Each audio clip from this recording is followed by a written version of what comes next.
Kumusta sa inyong lahat? Dito naman tayo sa vlog natin ngayon gabi sa Batang Quiapo Malikmata.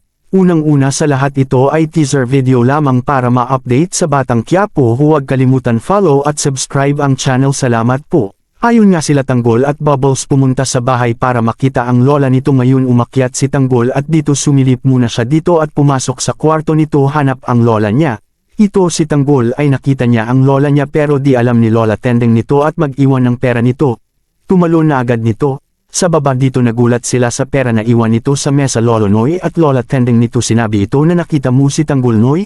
Lumabas si Chief Espinas at dito ay kinausap agad ito ni Bong tungkol kina Tanggol at Bubbles nito. Pumasok sa selda sila Chief Espinas at kinuha sila nito at dito pinarusahan nila ni Chief Espinas. Hinahanap sa kanila si Tanggol, sinabi nasa Quiapo nito.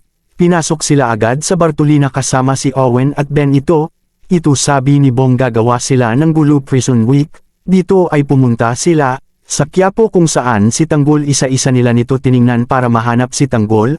Nagpa-about ng pera si Tanggol. Abangan bukas sa Batang Quiapo. Huwag kalimutan follow at subscribe ang channel. Salamat po.